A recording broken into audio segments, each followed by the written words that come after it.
entre la frontera entre el uso rutinario, entre el uso ocasional y la adicción es tan corto que no se sabe en qué momento, ¿sí? Hay que tomar en cuenta que la personalidad de las personas es diferente. Y aunque estén en una forma, yo no sé a quién demonios se le ocurrió poner ese término, y sobre todo a los americanos, que son los que se supone llevan la vanguardia, a que el uso de la marihuana es recreativo. De recreativo no tiene nada, porque es un alucinógeno. Y alguien bajo el influjo de una sustancia pierde total y absolutamente la capacidad cognitiva, ¿sí? Entonces, ¿qué pasa? Hay idiosincrasia en cada ser humano. Lo que a mí en una sustancia me funciona terapéuticamente hablando, a otra con menos peso o con mayor peso le funciona de otra manera. Los efectos van a ser diferentes. Es como el que tiene más capacidad para tomar que otros. Exactamente. Recuerden que todas las sustancias van generando tolerancia y el organismo es muy sabio. Cada vez va generando esa mayor tolerancia y el individuo necesita cada vez mayores cantidades de sustancia para sentir los efectos deseados o indeseados que él experimenta el uso de estas sustancias. Y le digo, desde el tabaco hasta cualquier otra sustancia, desafortunadamente. Y desafortunadamente el uso de la marihuana a nivel mundial es exorbitante y ha sido la puerta de entrada a drogas, como les digo, mal llamadas duras, porque todas son duras, todas tienen efecto en el sistema nervioso central. No olvidemos que este es un problema de bioquímica cerebral, ¿sí? Y entonces empieza a haber problemas en toda la economía del organismo del individuo cuando está bajo el influjo de sustancias. Altera todos sus sistemas. Entonces empieza a generar problemas médicos muy severos. Pero les digo, el uso rutinario, ¿sí? Y a nivel del sistema nervioso central, la marihuana provoca desmielinización. ¿Qué quiero decirles con esto? Que afecta grandemente al sistema nervioso central. Y entonces, como actúa en el hipocampo y en la parte frontal, entonces las emociones del individuo van a estar distorsionadas. Por eso es que es un gran alucinógeno. Y por eso es que en muchos estudios a lo largo y ancho del mundo se ha demostrado que la marihuana es muy perjudicial. Desgraciadamente, les digo, es un problema de salud pública. Si bien es cierto que no ha provocado las muertes y los problemas sociales que ha provocado el alcohol y el tabaco, es porque precisamente fue clasificada como una sustancia peligrosa. Y por peligrosa es que se prohibió. Entonces, es importantísimo que nosotros estemos muy al cuidado. Porque díganme ustedes, en sus casas sería muy común y corriente, como ya está legalizada, que sus hijos entraran a su casa fumando su cigarro de marihuana, ¿sí? Y que no pasa nada. Cuando entonces está contaminando todo el ambiente familiar. Y no olviden, generalmente, atrás de la historia de un adicto, hay problemas psicosociales muy importantes. Hay padecimientos de carácter psicológico y psiquiátrico. Desafortunadamente, este problema de salud mental a nivel mundial es grave. Y una persona con desórdenes emocionales es muy hábil a hacer abuso en el consumo de alguna sustancia. Y entonces esto lo va llevando rápidamente a la adicción. Y hay adicciones que son irreversibles, porque así son los efectos de las sustancias. Irreversibles. Si bien es cierto que en la actualidad ha habido grandes estudios sobre neuroplastía, que el cerebro empieza a regenerar y empieza a echar a andar otros mecanismos para poder compensar las áreas que están destruidas por esa desmielinización de la marihuana y de otras sustancias, pero cuesta mucho trabajo, hay que intervenir mucho, hay que invertir mucho, y díganme ustedes si hay algún sistema de salud que pueda soportar, ¿sí?, un número mayor de adictos en la actualidad.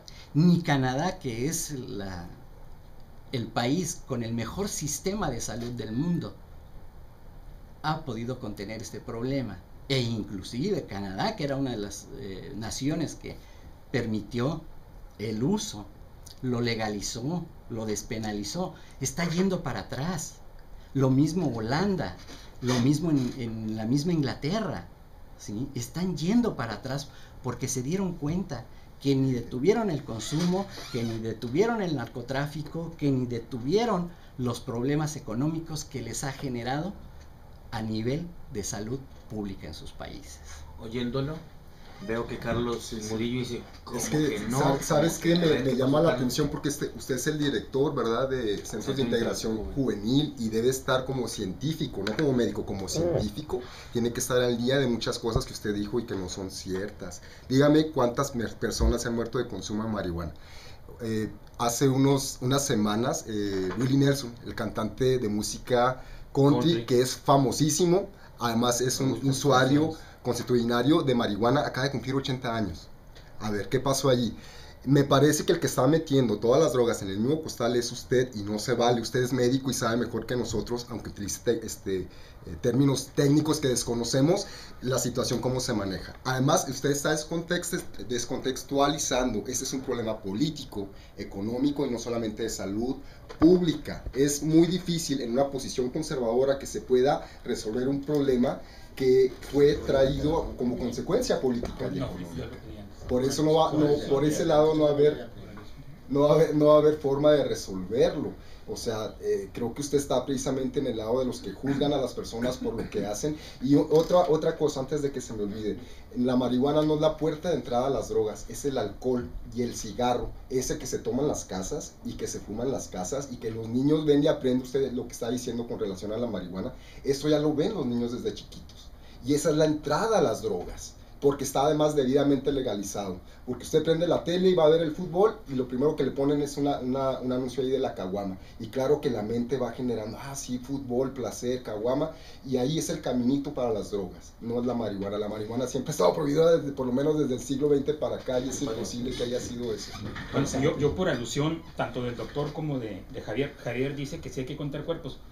No, yo no decía que no había que contar los cuerpos. Yo lo que decía es que nada más contamos los cuerpos y nada más estamos viendo el problema de tenemos 12,000 muertos y descontextualizamos, sobre todo los medios de comunicación, el problema. Y el problema es, como dice el maestro Murillo, o sea, el problema es social, económico. Y por ejemplo, pensar que México está preparado no para legalizar la droga. Por supuesto que no. Esto tiene que ser un asunto o de todo el hemisferio, o de más de un país. O sea, mínimo Colombia, México y Estados Unidos, que es el principal consumidor, es multinacional, no es un solo país. Y además, lo de drogas blandas y duras, no es a capricho.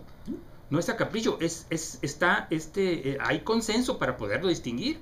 Porque el café, por ejemplo, tiene todos los síntomas de una droga, todos, incluso el síntoma de abstinencia. Nada más que, por supuesto que es una droga muy blanda, en 7 días se lo quita. Usted aguanta 7 días las ganas de tomar café y se acaba el problema con el café, si se lo prohibieron. Entonces, coincido con el doctor Murillo en el sentido de que mucho hipocampo, pero sí le está dando vueltas al asunto. Ahora, sí, efectivamente, pensaríamos que el alcohol y el cigarro son la entrada a las drogas. Ahora, puse el ejemplo de Mendocino, porque creo que el condado de Mendocino nos dice dónde está el problema. O sea, los que no se quieren regularizar porque pagan impuestos, porque es menos el negocio, por eso 1,400 siguen en la irregularidad, porque es mejor negocio. ¿Sí? Ahora, la droga en México empezó probablemente en Baja California, cuando Esteban Cantú, el coronel Esteban Cantú, carrancista, cuando se acercó un oriental a decirle que iba a pasar una medicina y que por $10,000 él le compraba y que le iba a dar $5,000 más. Lo consigna en el libro El Otro México, Fernando Jordán. Entonces, podemos rastrear cómo sucedió, cómo vino, por qué es en Sinaloa, en donde surge. Se puede rastrear y así es como debemos de abordar el problema. Insisto, contextualizando. Y cuando decimos contextualizar, no es que contar cuerpos no sea parte de la contextualización. Pero no debe ser la única parte. Porque bueno, yo recuerdo un periódico como PM que tenía una cabeza, ahora fueron 7, ahora fueron 9. Ahora fueron 7, ahora fueron 9. Pues ya no lo compré, ya no lo leías, pues ya no sabías que mataron a 9. Pero está descontextualizada la información. Y la información hay que todo el problema hay que contextualizarlo. Y, por ejemplo, el gran estado, ahorita lo mencioné muy someramente, el gran narcoestado, Inglaterra en el siglo XIX. Narcoestado, ¿sí? La reina Victoria, muy cuellito alto y manga larga y ya, no, pero por ejemplo, Sir Conan Doyle, y vamos a la literatura y ver los ejemplos que mencionaba ahorita con la cucaracha no tiene marihuana que fumar, Sherlock Holmes necesitaba inyectarse heroína en sus ratos de depresión. Y bueno, Thomas de Queens nos da en primera persona las memorias de un opiómano inglés, ¿sí? Y no pasaba nada. Es más, es un excelente libro, se los recomiendo. Lean las memorias de un opiómano inglés de Tomás de Quincy. Licenciado Francisco Javier Cuellar, lo veo que... Me parece duro el doctor Murillo contra mi médico, ¿verdad? Porque yo no vi ninguna mentira en todo lo que dijo el médico. Las drogas todas son en general duras. Y yo estoy a favor de que se legalice la compraventa de marihuana, para empezar. Y pues probablemente otras drogas. No nada más el consumo, que ya está legalizado. Que ese ya está legalizado. La compraventa, o sea, lo que es el tráfico. Acabar el como si fueran manzanas, pues, para acabar pronto. Pero no porque esté de acuerdo en las drogas. Nadie, salvo ciertas personas, ¿verdad, doctor Murillo, que están de acuerdo en el libre consumo de marihuana, sobre todo los marihuanos, esos están pero de acuerdo, ¿verdad? Pero en general, todas las personas, la mayoría de las personas en la sociedad, no estamos de acuerdo en el consumo de las drogas. Lo que pasa es que nos ha traído tremenda violencia, nos está incendiando como sociedad por una tremenda corrupción y un derrumbe económico. No nos dejan trabajar a las personas de bien. A mí no me interesa que los narcotraficantes hagan su trasiego, pero que nos dejen trabajar a nosotros en lo nuestro, en los que hacen pan, los agricultores honestos. Pero toda esa violencia, lo que está pasando en Michoacán, todo eso tiene como base el narcotráfico, las tremendas cantidades de dinero que se generan en el narcotráfico, esa tremenda corrupción es con la que tenemos que acabar. Por eso, para poder poner un poco de orden, el problema se nos salió de las manos, y para poder poner un poco de orden es necesario legalizar para controlar. Como dijo el señor Pinedo, es en cierto punto estulto que nosotros nos estemos aquí matando cuando los norteamericanos están legalizando paulatinamente en su país el consumo, por lo menos de la marihuana. Por ahí están empezando. Hay 25 iniciativas de ley en los 50 estados de la Unión Americana para la legalización de la marihuana que se van a ventilar en los próximos 6 meses. ¿Cuáles se aprobarán? No sabemos, por lo pronto está aprobada en 3 estados. Pero eso de que la marihuana no es la entrada, la entrada más grande, ¿verdad? Porque desde luego hasta la ludopatía, el sexo, como él lo dijo, son diversas adicciones que los humanos tenemos, porque un vicio es en realidad una conducta lúdica, ¿verdad? Que no entra bajo el control de la razón. En cuanto se sale del control de la razón, pasa de ser virtud o de diversión a vicio. Y eso es lo que podemos temer de las más, hasta jugar tazos de los chavalos, puede ser un vicio desde cierto enfoque, pero de jugar tazos a marihuana es otro cuento.